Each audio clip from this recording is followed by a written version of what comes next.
irmãos, um bom dia e a paz do Senhor. Sou Paulo Maltaviano, professor do discipulado da Escola Bíblica Dominical da Assembleia de Deus, no Farol, no bairro do Farol, na cidade de Maceió, aqui no estado de Alagoas. E estamos aqui junto com os irmãos para mais uma aula do discipulado, mais uma aula do ciclo número 3. E a lição de número 8 é o que nós vamos estudar nesta manhã. Sejam todos muito bem-vindos. E vamos iniciar essa aula fazendo uma oração ao nosso Senhor, para que Ele continue conosco, como Ele está, como Ele sempre esteve. Pai Celeste, Pai de nosso Senhor e Salvador Jesus Cristo, Deus Criador dos céus e da terra, Tu és o Deus que tem sob Teu controle todas as coisas e tudo o que acontece aqui na terra entre os seres humanos. E nós temos certeza que tudo o que está acontecendo está sob o Teu controle, porque nada foge ao Teu controle. Esta, Senhor, já é a 8ª lição. 2 meses que nós estamos gravando aulas da EBD, da Escola Dominical, em função dessa circunstância, em função desse isolamento. Certamente que nós gostaríamos, ó Senhor, de estar juntos com os nossos alunos, juntos com os nossos colegas. Mas está tudo debaixo da Tua vontade, está tudo sob o Teu controle. Mesmo que não seja a Tua vontade absoluta, mas é a Tua vontade permissiva. E nós louvamos a Ti por todas as coisas e em todas as coisas. Fica conosco nesta manhã e nos ajude, Senhor, mais uma vez. Que o Teu Espírito Santo outra vez esteja conosco nesta aula, esteja interferindo entre o que nós falamos e o que os nossos irmãos, os nossos colegas estão escutando, estão assistindo em suas casas. Outra vez te agradeço, outra vez declaro a nossa dependência de Ti e a nossa confiança do Senhor em tudo e em todas as coisas. Nós não merecemos, Senhor, estar te pedindo alguma coisa. Todos os méritos é de Jesus Cristo, ou todos os méritos são de Jesus Cristo, Teu Filho, o Teu amado Filho, que se ofereceu como um sacrifício a Ti, um sacrifício vivo, santo e agradável, sacrifício que me possibilita dirigir a palavra ao Senhor, na certeza que o Senhor está ouvindo. E é em nome de Jesus Cristo, Teu Filho, que agradecemos e pedimos, agora e sempre. Amém. Bom, meus queridos irmãos, nós estamos nesse trimestre estudando na nossa classe o ciclo número 3, cujo tema do trimestre é Vivendo as Verdades Bíblicas. Dentro deste tema, nós estudamos nas 2 últimas lições, a lição 6 e a lição 7, nós estudamos sobre a pessoa do Espírito Santo. Nós vimos quem é o Espírito Santo, nós entendemos claramente e cremos que o Espírito Santo é Deus e que o crente, uma vez que nasceu de novo, aceitou o sacrifício de Jesus Cristo, é uma nova criatura, ele automaticamente recebe o Espírito Santo dentro de si. Todavia, nós vimos na lição número 7 que o crente que é cheio do Espírito Santo, ele precisa ter uma vida frutífera no Espírito Santo. Ele precisa agir de forma que todos vejam que ele é uma pessoa cheia do Espírito Santo. Então, o que foi que nós vimos na lição passada? Na lição passada, nós vimos que o crente que tem uma vida cheia do Espírito Santo, ele tem o Espírito Santo dentro de si, ele evidencia os frutos, ou o fruto, as virtudes do fruto.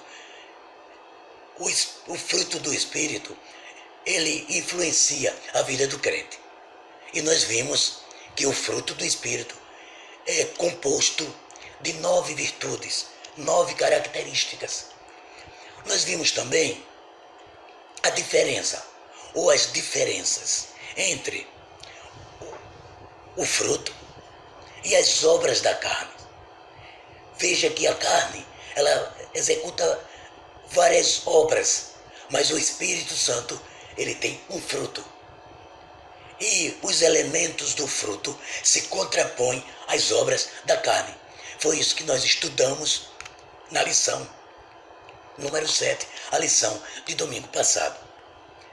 Também aprendemos a importância dessas características, dessas virtudes do fruto na vida do crente, na vida diária. Não sei se os irmãos lembram, eu vou relembrar os elementos: amor, gozo, paz, longanimidade, benignidade, bondade, fé, mansidão e domínio próprio. Essas são as características, essas são as virtudes do fruto do Espírito Santo, que o próprio Espírito Santo gera dentro do crente. O crente que é cheio do Espírito Santo e que tem em si o fruto, ele é um crente que ama, ele é um crente alegre, ele é um crente que vive em paz, mesmo nas pandemias, mesmo no isolamento. Nós temos paz, porque paz é uma das virtudes do elemento. Quem tem o fruto do Espírito dentro de si é longânimo, é paciente, ele é benigno, o crente que tem o elemento, que tem um fruto do Espírito, ele quer sempre fazer o bem. E ele é bom, ele faz o bem, ele não apenas quer fazer. Ele é benigno, mas ele é bondoso. Ele executa o bem que está dentro de si. Também ele é fiel. Essa fé como elemento do fruto é fidelidade. Fidelidade, sim, fidelidade. E também ele é manso. E Jesus disse: aprendei de mim, porque eu sou manso. O Espírito Santo é manso. E o fruto do Espírito dentro de nós gera mansidão e domínio próprio, que é uma característica muito importante, não apenas na vida do crente, na vida de todo ser humano. Na vida de todo ser humano. E a lição de hoje? A lição de hoje, dentro das verdades bíblicas que nós estamos estudando, as verdades para o dia a dia, é uma lição muito importante, relacionando-se com a família, ou relacionamento familiar. O que é que nós vamos ver hoje? Nós vamos ver hoje a importância da família sob a visão de Deus. O que é que Deus queria quando estabeleceu, criou a família? Nós vamos também ver qual é o papel do homem e o papel da mulher, tanto na sua casa, no seu lar, como na sociedade e principalmente na igreja. Na igreja.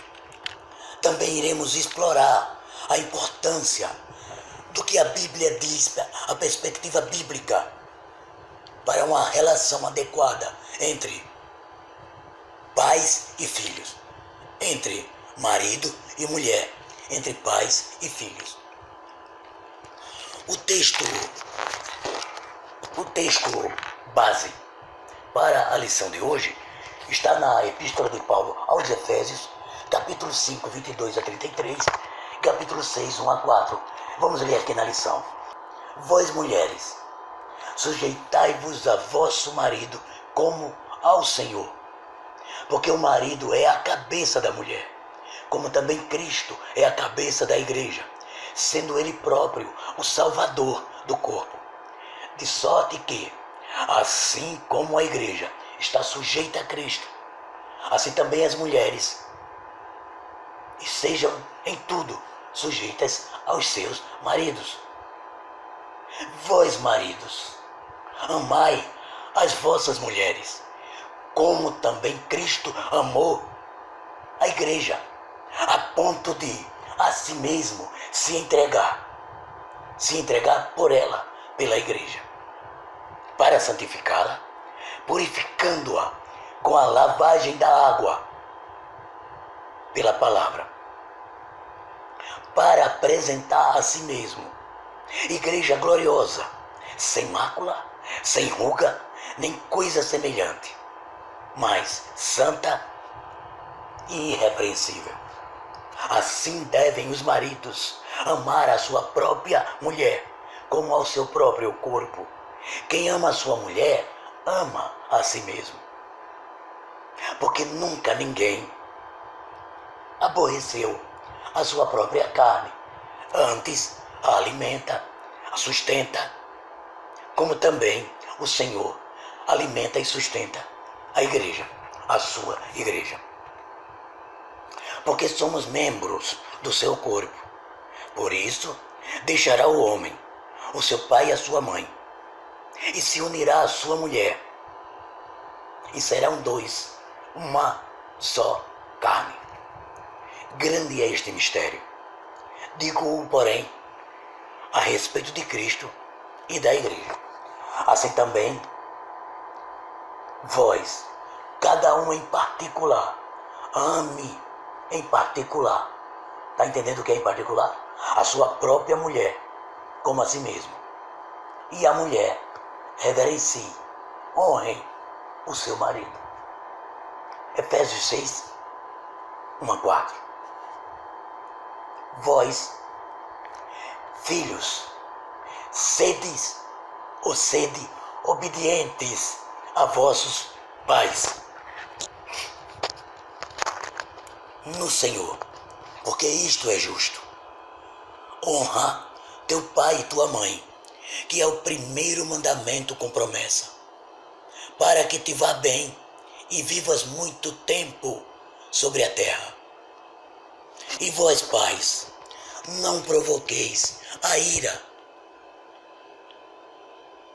a vossos filhos, mas criai-os na doutrina e a da admoestação do Senhor. Essa é a leitura base. E para a meditação, nós vamos para a primeira carta de Paulo aos Timóteos.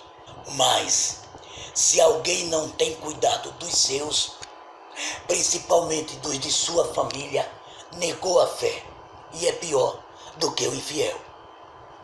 Vamos para a introdução? Vamos sim. Um dos maiores desafios do nosso dia é apresentar uma perspectiva bíblica sobre a relação familiar. Marido e mulher, pais e filhos, hoje, pode crer, está muito difícil, mas é possível. Porque está dizendo que é um desafio. E desafio é uma coisa que pode ser alcançada, não é impossível. Por que isso? Porque tanto o pecado como as ideologias modernas visa desconstruir a família, que é o projeto de Deus, e tudo que Deus projetou para a família. O pecado e o pai do pecado, o gerador do pecado, só deseja desconstruir, acabar com as famílias. Mas, graças a Deus, louvado seja Deus, o Criador da família, que tem todo o interesse em que as famílias permaneçam firmes e que tenham um bom relacionamento. Muito bem. O primeiro tópico da lição é uma pergunta. O primeiro tópico da lição está perguntando: o que é família? O que é família? Vamos ver se a gente consegue definir o que é família. Nós colocamos aqui uma imagem de uma família. Uma família tradicional. Uma família que nós entendemos que é. Mas nós buscamos a resposta em dicionários. A lição traz a definição do Aurélio. Eu não gostei muito da definição do Aurélio, porque a definição do Aurélio, ele amplia os componentes da família. Eu tinha preparado uma aula um tempo atrás, uma palestra sobre família, e eu procurei um outro dicionário que disse isso aí. Família está muito simples, interessante, muito simples, muito prático, mas é uma definição muito interessante. É um grupo de pessoas ligadas por casamento, por filiação ou por adoção. Marido, mulher, família. Marido, mulher e filhos é família. Filhos biológicos ou adotados, mas que residem numa mesma casa. Filhos solteiros, com pai e mãe, numa mesma casa, pelo Aurélio, é família. Então família é marido, mulher e filhos, biológicos ou adotados. Não é marido e marido, não é mulher e mulher, porque Deus no princípio fez macho e fêmea. Então família não são dois homens adotando uma criança, ou duas mulheres adotando uma criança. Isso não é família. Isso é ideia do diabo, o inimigo de Deus. Aquele que vem para matar, para roubar e para destruir, com a sua ideologia famigerada. Mas a Bíblia, desde o princípio, diz isso aqui. Adão e Eva, e filhos e filhas. Isso é família. O subtópico 2 do primeiro tópico, que tem a pergunta, o que é família? Quais são os objetivos divinos de Deus ao criar a família? Qual a visão de Deus? Qual a perspectiva de Deus ao criar a família? Viu o que a gente disse que ia falar sobre a perspectiva? Já estamos começando. Quando Deus criou todas as coisas, Deus criou a terra, Deus plantou, Deus criou o Éden. Quando Deus terminou, aí Deus disse, preciso de alguém para cuidar da terra. Aí Deus plantou um jardim e ele criou o homem. Ele criou o homem e criou a mulher. Primeiro ele criou o homem, mas primeiro não distante dias. Criou o homem e imediatamente ele percebeu que tinha fêmeas para os animais machos, os animais irracionais. Mas para o homem não tinha uma fêmea, não tinha uma mulher, não tinha com quem ele compartilhar. Não tinha uma companheira. Aí Deus disse, não é bom que o homem esteja só. Aí Deus, maravilhosamente, acabou com a solidão do macho, do homem, e fez a mulher. E fez a mulher partindo do próprio homem. Anestesiou o homem. Tirou uma raspa da costela, ou seja, do DNA mais puro que tem no ser humano, que é o DNA da costela. Deus fez a mulher. Deus fez a mulher. E a mulher foi criada como uma adjuntora, um complemento. Homem sem mulher, só misericórdia de Deus. Mulher sem homem, só misericórdia. E nós sabemos que, a gente sabe, solteirões é realmente difícil de viver. Porque quando Deus fez no princípio, ele viu que o homem estava só e fez uma Eva, fez uma companheira, uma adjuntora para estar ao lado do homem. Mas Deus não queria apenas o Éden, o jardim e apenas Adão e Eva. Deus queria que todo o planeta fosse povoado. Aí então Deus disse para Adão e para Eva, multipliquem-se gerem filhos. Para que os filhos, para que haja uma perpetuação da espécie humana, para que o planeta seja povoado. A povoação do planeta. Multiplique-se, encham a terra. Será que é isso que diz Gênesis 1:28? Vamos lá. E Deus abençoou os dois. Abençoou Adão e Eva. Abençoou o homem e uma mulher. Isso é muito legal da gente ver. Porque está escrito na Bíblia, é o que nós cremos. Aí Deus disse: frutifiquem, multipliquem-se e encham a terra. E sujeitem a terra, dominem sobre peixes do mar, sobre as aves do céu, dos céus, sobre todo animal que se move sobre a terra. Essa era a perspectiva de Deus para Adão, para Eva. Que eles crescessem, multiplicassem, frutificassem e administrassem o planeta.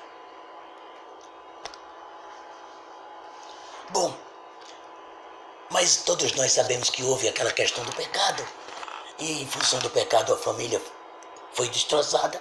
Mas o subtópico fala sobre a restauração da família. Para nós entendermos essa questão da restauração, que está aqui muito claro na lição, ou no comentário da lição, nós vamos voltar ao jardim. Vamos voltar ao princípio. Vamos voltar à criação de Deus. Depois que Deus fez o planeta, Deus fez do primeiro ao sexto dia, lembra? É que nós vimos isso uma vez, está na Bíblia. Do primeiro ao sexto dia, ele fez toda a criação. Planeta, mares, lua, sol, tudo. Aí ele começou a fazer seres. Ele fez os peixes do mar, ele fez as aves do céu, os animais. E aí ele fez o homem e a mulher. Plantou o jardim, colocou o homem e a mulher. E aí vejam que existia harmonia. Ali você tem o homem, a mulher, a representação de Deus que descia toda a viração da tarde para conversar com o homem, para saber como estava o leão, para saber que nome Adão deu para o hipopótamo, para saber que nome Deus deu ao rinoceronte. E assim aconteceu. Era assim o princípio. Um princípio de paz, de comunhão entre Deus e o homem. Mas aí entrou no circuito a serpente. E a serpente mostrou ao homem e mostrou à mulher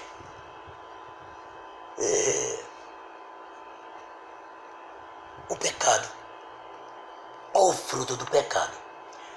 Nós colocamos a maçã, pessoal, não é porque Adão e Eva comeram a maçã. A expressão fruto do conhecimento do bem e do mal é uma expressão para que nós, humanos, alcancemos, porque nós não sabemos qual foi o pecado que Adão e Eva cometeu. O que nós sabemos é que Adão e Eva pecou.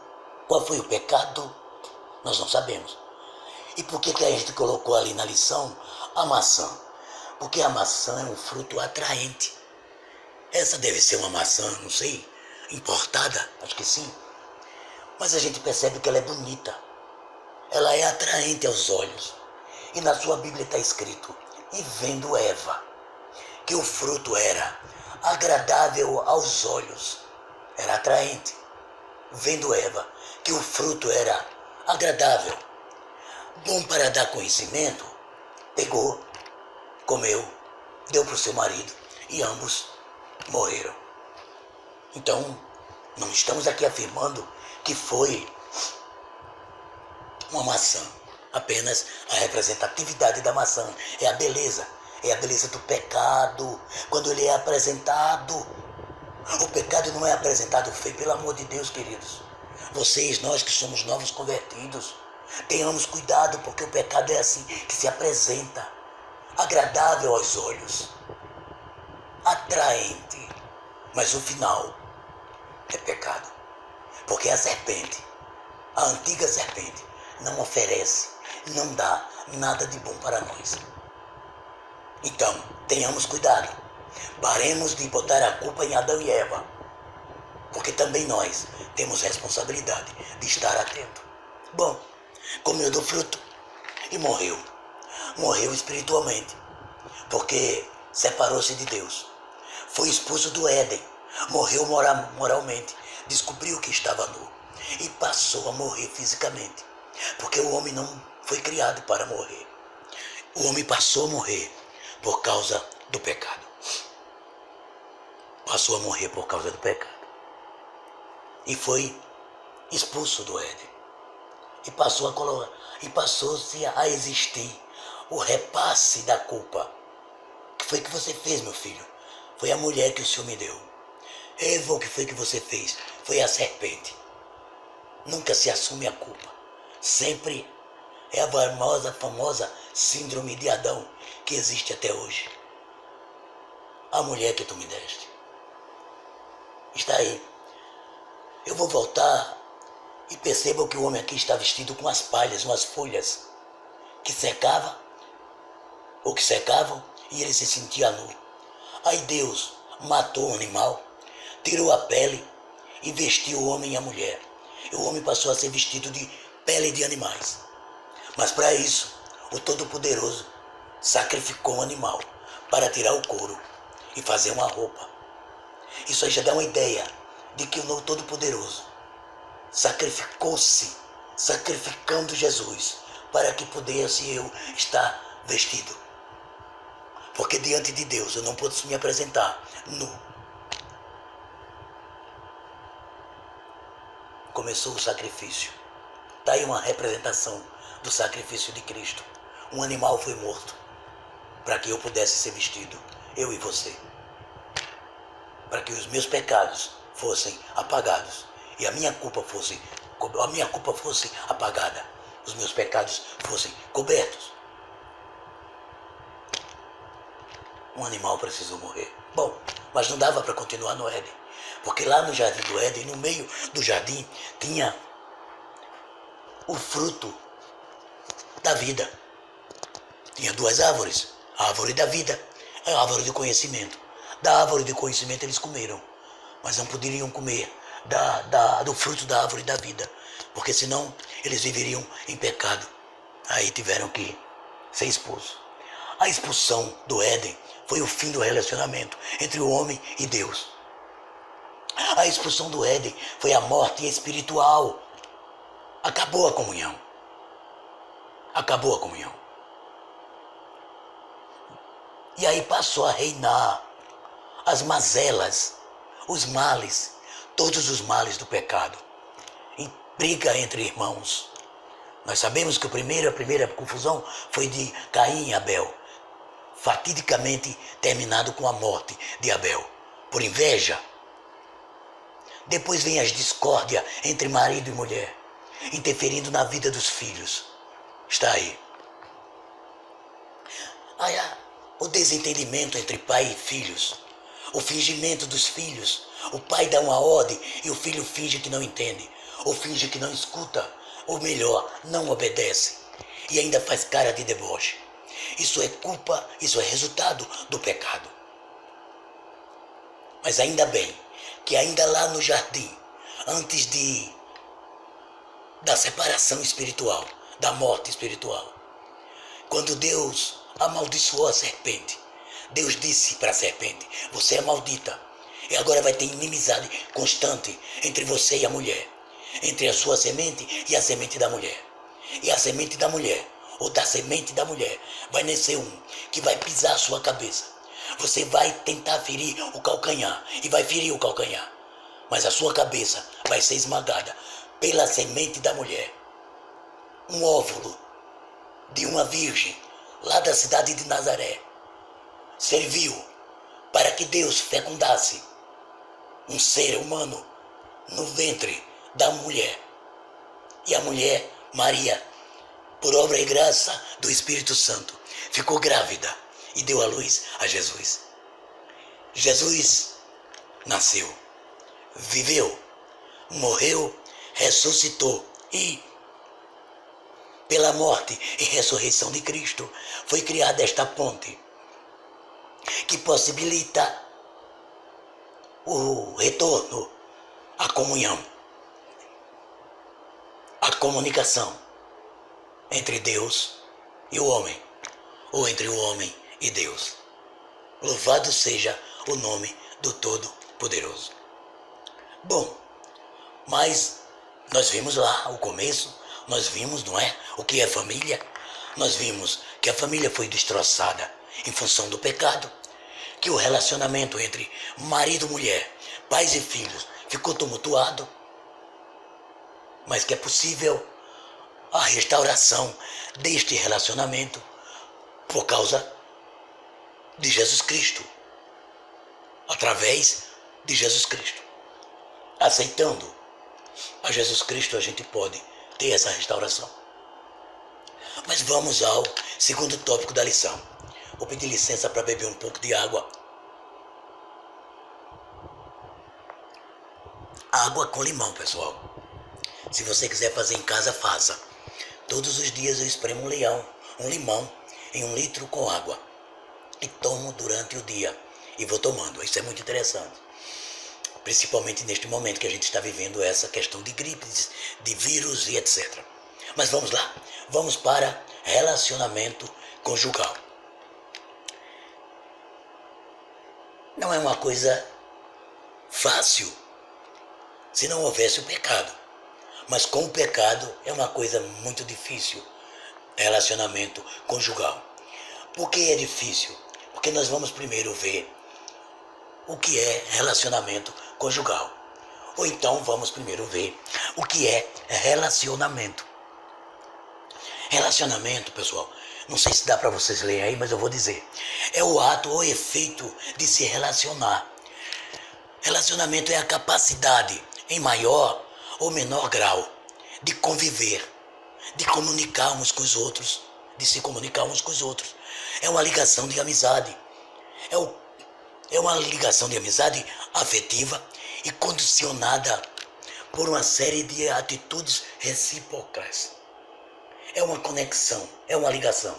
Eu gostei muito dessa parte da definição que diz ligação de amizade efetiva que sofre uma condição, que é condicionada a atitudes recíprocas. Se eu quero ser respeitado pela minha esposa, eu preciso respeitá-la. Se eu quero ser respeitado pelos meus filhos, eu preciso respeitar. Eu não posso gerar ira, desconforto ao meu filho. Certamente relacionamento não é uma coisa fácil, mas é possível. Relacionamento. Agora, relacionamento conjugal é aquilo tudo de uma forma mais voltada para marido e mulher. É a interação entre marido e mulher.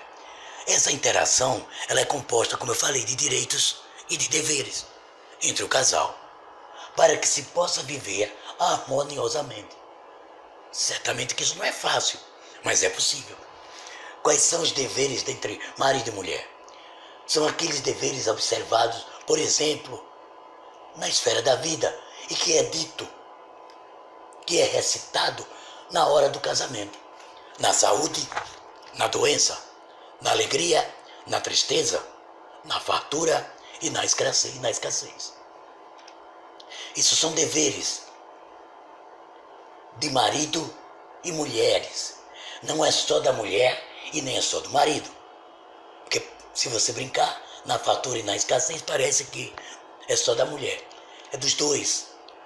Marido e mulher têm que viver bem como prometeram quando assumiram o compromisso, a responsabilidade de passarem a viver juntos até que a morte os separe. Difícil, né? Mas está escrito, né? O que Deus uniu, não separe o homem. Tem um monte de desculpa, a modernidade tem mostrado um monte de desculpa, criado um monte de desculpa, até entre o mundo cristão, tanto principalmente o cristão protestante, principalmente, o divórcio é aceitado, está sendo aceito com muita facilidade. Oh, mas vamos para relacionamento conjugal. Vamos para relacionamento. Bom, ainda dentro do segundo tópico sobre o relacionamento conjugal, vamos ver os deveres da mulher. Não porque eles sejam mais exigíveis, porque senão, é porque está na lição, é porque está no texto aqui, lembra? Começa o versículo com vós mulheres, só por isso, mas poderia ser também vós maridos. E eu vou dizer uma coisa daqui a pouco, que os maridos vão se preocupar. Vamos lá. Os deveres da mulher. Bom, está na lição e nós colocamos aqui a mulher virtuosa. Como é a mulher virtuosa? A mulher virtuosa é aquela que o seu valor excede ao rubi. Mas como é ela? O provérbio diz, a mulher virtuosa, segundo o provérbio, ela é uma mulher que cuida do marido. Meu Deus, ela cuida dos filhos, ela cuida da casa. Ainda dizem que a mulher é fraca. O marido trabalha, o marido sai de casa de manhã. Aliás, o marido acorda de manhã. Muito mal toma banho, escova os dentes, troca de roupa. Muito mal cuida de si, porque eu nunca vi, não ser muito chegado. Mas quando ele chega na mesa, o café está pronto. A mesa está colocada. Às vezes, quando ele sai do banheiro, está na cama a roupa que ele vai trabalhar, o sapato que ele vai calçar. Meu Deus do céu. Tem marido que não entende isso. Ou finge. Ou não quer entender. Se os filhos estão na idade escolar, tem que cuidar dos filhos. Preparar a bolsa de escola, ver se está tudo lá. Preparar lanche, dar o café. Só depois, muitas vezes, só depois é que ela vai cuidar de si. Isso é o que a mulher faz no dia a dia. Depois que ela acaba com essa tarefa, ela vai cuidar de quê? Ela vai descansar? Não, ela vai cuidar da casa. Depois ela vai fazer comida. Depois que ela vai fazer comida, que ela cuida da casa, aí ela vai se preparar, porque daqui a pouco chegam os filhos da escola. Tem que dar almoço para os filhos. Chega o marido do trabalho, tem que dar o almoço, e o almoço tem que estar pronto, porque o marido volta para o trabalho. Ainda dizem que a mulher é o sexo frágil. Ô marido, por favor. Ô filhos, tenham piedade da sua mãe. E aí vem uma coisa que eu sei que muita gente não vai gostar. A mulher ainda tem que trabalhar fora. Era essa a perspectiva de Deus. Era isso que Deus queria para a família. Quando Deus criou a família tradicional, marido, mulher e filhos. Marido é para ser uma disjuntora. Oh, desculpem, esposa. Mulher é para ser uma disjuntora. Mulher é para estar ao lado. Mas mulher para trabalhar fora. Depois de tudo isso que faz. Eu não entendo isso. Eu não entendo. Mas criaram as necessidades extras que a mulher tem que estar fora trabalhando. Bom, vamos para os deveres dos homens, porque essa é a moral da lição. Bom, vós maridos, vivam igualmente a vida comum do lar. Vivam com discernimento. Tenham consideração pela sua mulher. A mulher, ela está dita na Bíblia como parte mais frágil. Não é porque ela seja mais fraca. É a estrutura física da mulher. É isso que Deus está dizendo. E apesar disso, meu Deus, como a mulher trabalha. Trate a mulher com dignidade. Está escrito. Porque sois, você, homem, juntamente com a sua mulher, vocês são herdeiros da graça da vida. Essa vida que você tem, a sua mulher também tem essa vida. Essa graça eu ia colocando com letra maiúscula, que eu pensei que era a graça de Deus, Jesus Cristo. Não, essa graça é a graça do dom da vida. Nós somos herdeiros junto com a mulher. Então nós temos que discernir bem e ter cuidado com a nossa esposa, com a nossa mulher. Porque tendo cuidado, as orações não são interrompidas. Bom, Eu sei que alguém está dizendo, mas tem mulher que não tem cuidado do marido. É muito raro. É muito raro. A maioria das mulheres, essa daqui da frente, ó, essa aqui, cuida, cuida, cuida. Por isso que não é dito para a mulher que a mulher trate o bem o marido, porque a mulher já trata.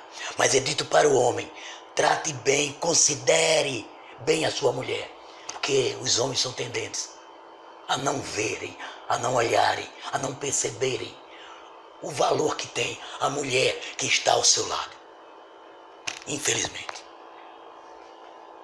Isso é amar a mulher.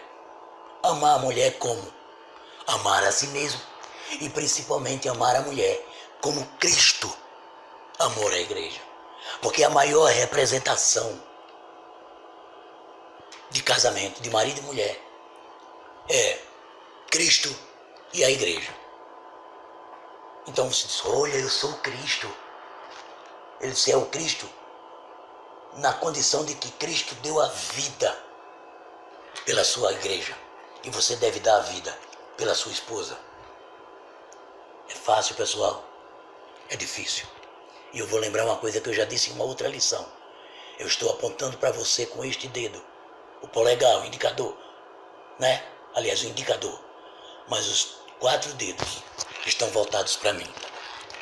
E esse é o tipo de lição que eu tremo.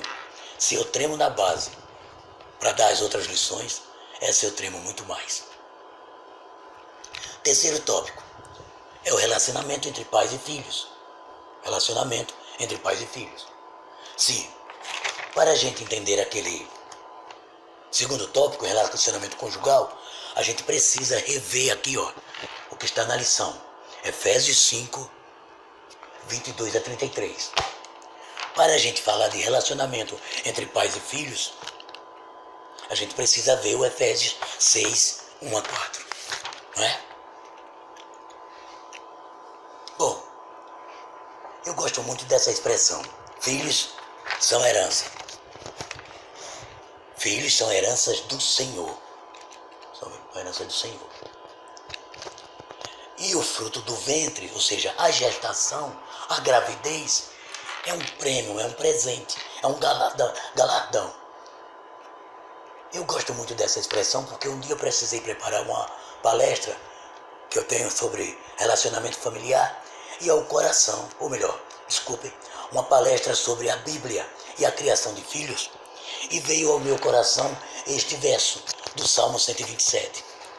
E eu confesso a vocês que eu descobri rápido que era herança e depois também galardão, mas foi difícil para mim eu entender isso aí aplicado a filhos. Mas eu orei e o Espírito Santo me explicou. Herança. Herança é algo que você recebe de alguém que deixou para você, de um doador. Alguém fez uma doação para você enquanto vivo e deixou uma herança. Só que essa herança você só pode usufruir quando o doador morre. Os filhos são herança do Senhor. Os filhos são herança que Deus dá a você. Oh, que legal, que bom.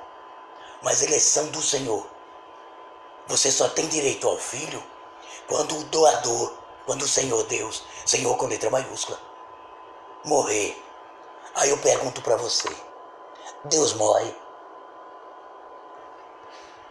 Deus morre? Não. Obrigado pela resposta. Eu sabia que você ia dizer não. Então o filho não é seu. Os filhos são sempre de Deus. Eu tenho 3 filhos. Então quando alguém olha para mim e diz, o Carlomã tem 3 filhos. Aí vai dizer assim, o Carlomã não é estéril. A Sônia, a esposa do Carlomã, tem 3 filhos. Ela é uma mulher fértil. É um casal fértil. 3 filhos. São galardões, prêmios, presentes. Agora filhos são herança. E herança das quais um dia eu vou prestar conta a Deus. Eu respondi antes de perguntar o que é uma herança, mas eu já respondi. Herança é algo que alguém deixa para você. É um presente, é um dote, mas você só herda você só tem direito à herança quando o doador morre. Deus não morre, o presente, o filho não é seu, o filho é de Deus. Eu devia ter colocado aquela pergunta ali em vermelho. Você já se perguntou como você está cuidando da herança que Deus confiou a você?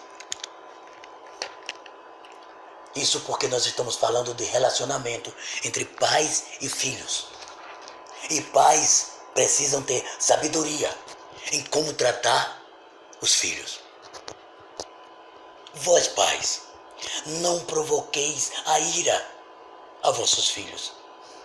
Criem os filhos na doutrina, no ensino, no aconselhamento de Deus, conforme o Todo-Poderoso orientou ao seu povo quando ainda estava no deserto. Ensina o menino no caminho. Ensina no caminho, enquanto está caminhando. Não provoque a ira no seu filho. Ensinar não é só ler, contar a história da Bíblia. Doutrinar é dar exemplo. É importante ensinar, mas é importante dar exemplo. É importante ensinar os filhos a terem decisões de acordo com aquilo que eu faço. Dar exemplo.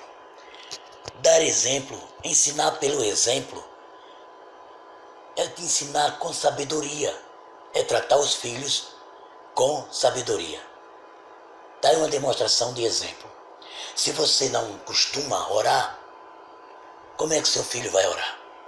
Se você não lê a Bíblia, se você não ensina a seu filho, se você não sabe, meu Pai é eterno, meu Pai celeste, se você não sabe a história do Gênesis, se você não sabe que o homem foi criado no 6º dia, como é que você vai dizer ao seu filho?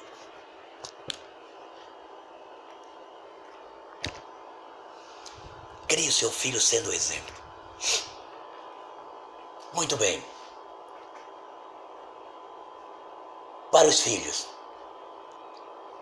sejam obedientes. Pais, não provoquem ira. Veja como é que trata o filho. Não tenha preferência por filho. Trate seus filhos iguais. Se você não pode dar um sapato de luxo para um, ou melhor, se não pode dar para todos, não dê para um. Não faça como Jacó. Não dê uma túnica de luxo para José em detrimento dos outros.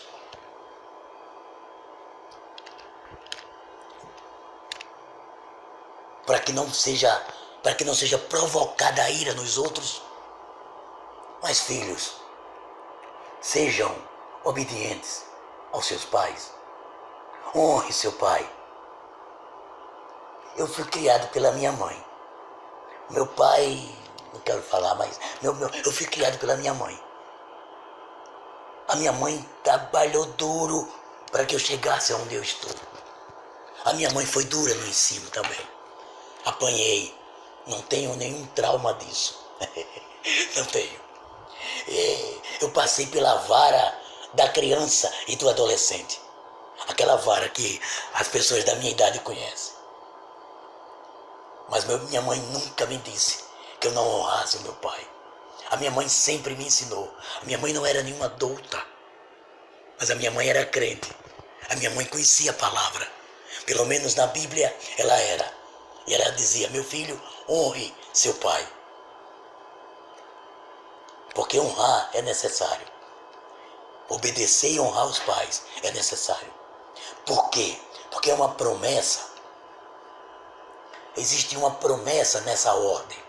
Honrar pai e mãe para ser abençoado, para que os dias sejam acrescentados. Outra coisa, se eu honro meu pai e a minha mãe, hoje eu sou honrado pelos meus 3 filhos.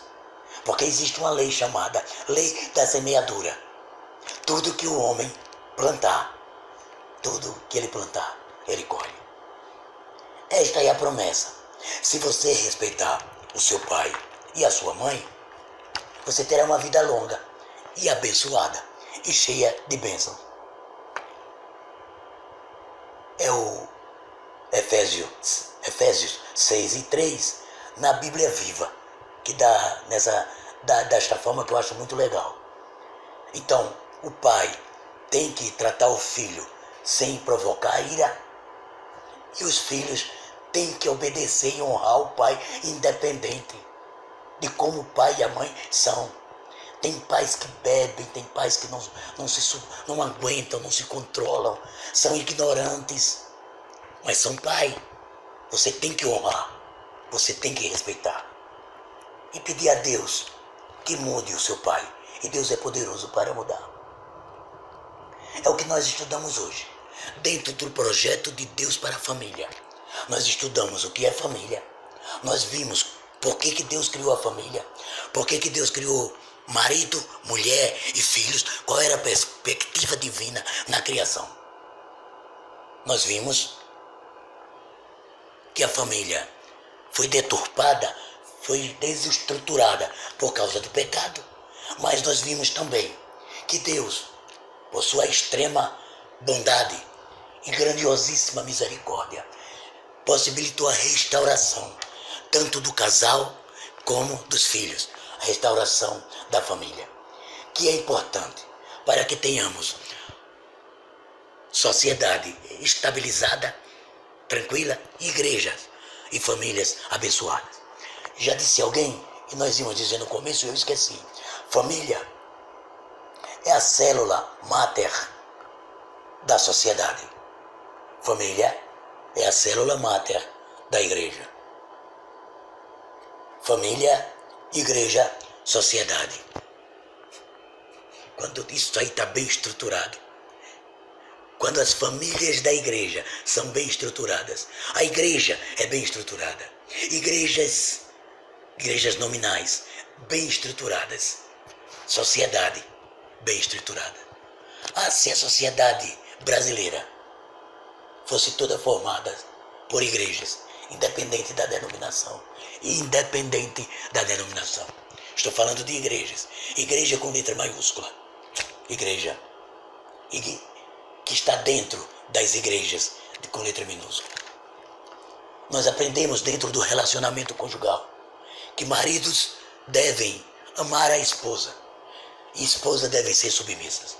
Eu ia dizer também, não disse, eu nunca vi mulher que é amada, se sente amada pelos seus maridos, não ser submissa. Mulher tem prazer de ser submissa. Mulher não é submissa porque é obrigada, é porque ela quer ser submissa.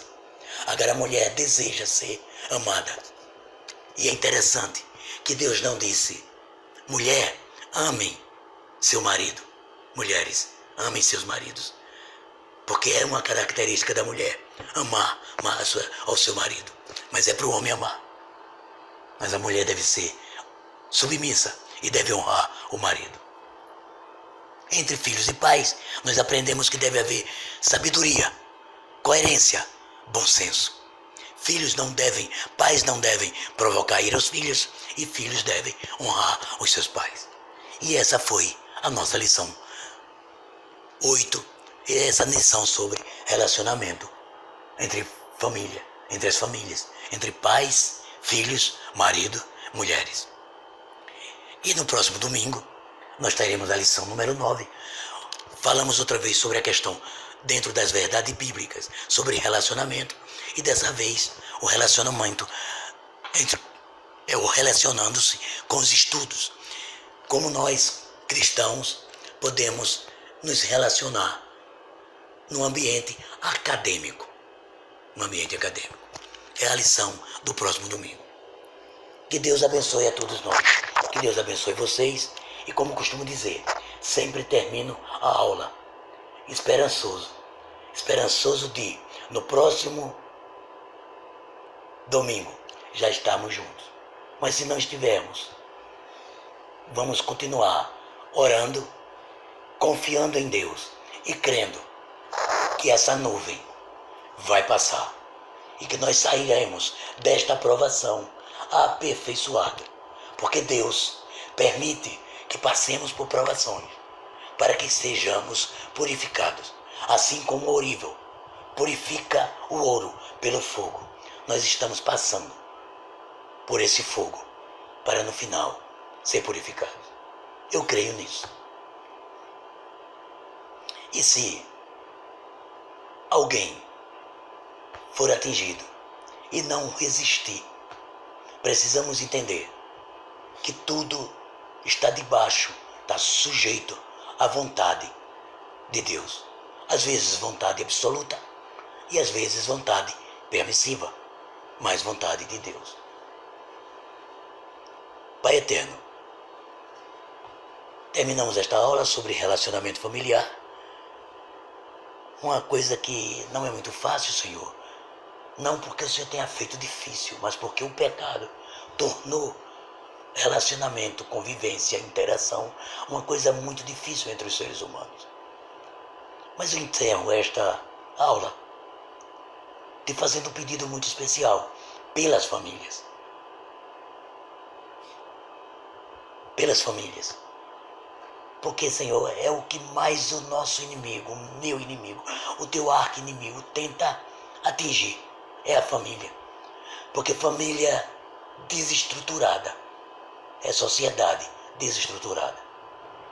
É igreja desestruturada.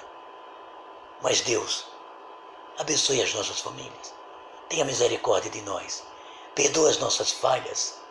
Perdoa as nossas dificuldades de se entender. Abençoa os maridos, para que sejam compreensivos e que amem as suas mulheres.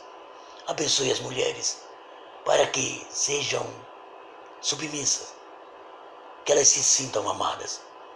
Que haja um bom entendimento entre pais e filhos, e respeito, e honra, e obediência de filhos para pais. Agradecemos pela aula de hoje. Pedimos por esta semana, Pai, por esta nova semana que hoje estamos iniciando. E esteja conosco, Pai, e nos guarde, nos ajude. Dependemos da Tua bênção, dependemos da Tua guarda. Senhor, tem algumas pessoas, eu não posso deixar de pedir isso para o Senhor. Tem alguns amigos, alguns conhecidos, sabemos de algumas notícias de pessoas próximas da gente que estão sendo afetados pelo vírus, pela doença. Alguns até morreram. Nós estávamos vivendo há um tempo que estava distante. A gente ouvia falar. Agora, Senhor, está bem próximo. Está se aproximando cada vez mais.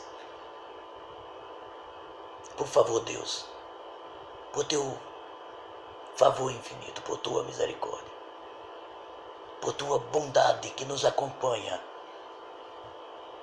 nos ajude a passar por esse vale.